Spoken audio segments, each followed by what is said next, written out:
Okay, and we've got season 4, episode 4 of Lower Decks, which is called Something Borrowed, Something Green, which, if the title might give away, is about an Orion wedding. And this episode, I've been complaining a lot about how Lower Decks is built up mostly on joking references to other shows.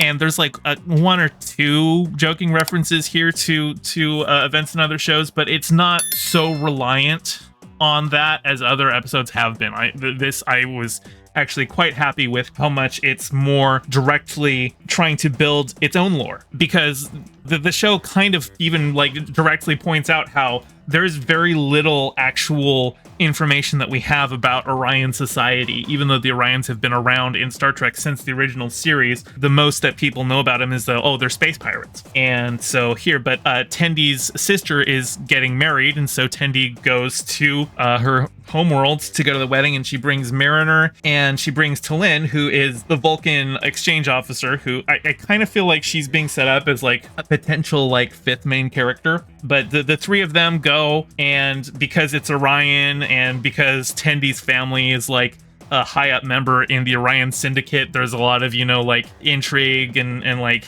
a lot of people like trying to backstab each other and going through different seedy underbellies of Orion society. It's a lot of fun. There's actually a recurring joke where people keep throwing knives at Tendi and she keeps dodging them, and they keep hitting Mariner instead, like all in the same spot. Like she keeps getting stabbed in the shoulder. And like the second time it happens where it gets stabbed in the same spot, she's like, what are the odds? Then when she expects like a third one to happen, she like goes and hides behind a wall. And then a knife bounces off of a wall and ricochets and hits her again. And that was a pretty decent joke.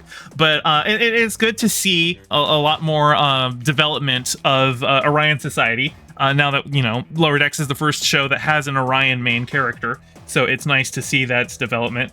You jump in right as someone is being stabbed in the shoulder. Don't worry, it's a very comical stabbing in the shoulder because it's a cartoon. Even though we never actually see her get medical treatment for it, like she gets stabbed and pulls it out and then just kind of is walking around with the bleeding shoulder.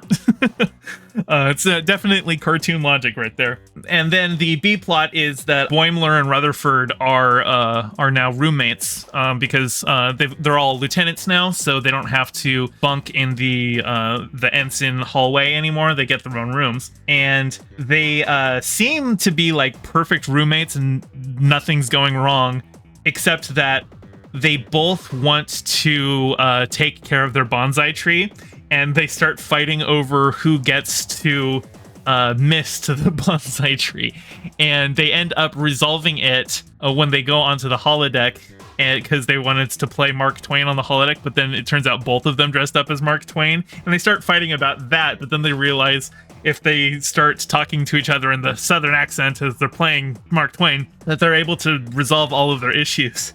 And they even like suggest doing that to the captain because she's having a conflict with another ship where they're both trying to scan a nebula that's like, it's an oscillating nebula, so it's going to blink out of existence soon. And the other ship is like, oh, your scans will interfere with our scans. And so they suggest that they bring that captain over and they both try and play Mark Twain, which does not work at all.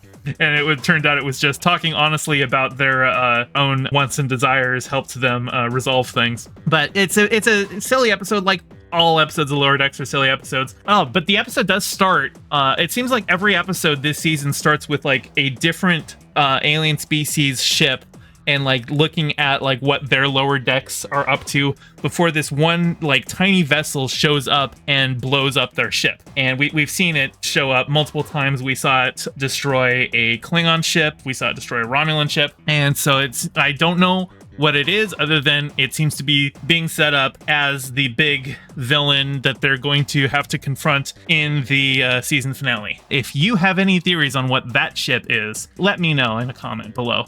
I'm very happy that this episode expands Star Trek lore on the Orions without being overly reliant on joking references to obscure Star Trek references. Hey, thanks for watching. I'm trying to get my channel monetized, so your view means a lot. Don't forget to toss me a like and subscribe and ring the bell. I stream every Monday and Thursday at 5 p.m. Pacific, so catch me live and join in on the convo. You can find all my socials in the description below, and thank you to all my patrons with a special shout out to Piftle Cakes and Ryan D. Your support means the world. Catch you next time.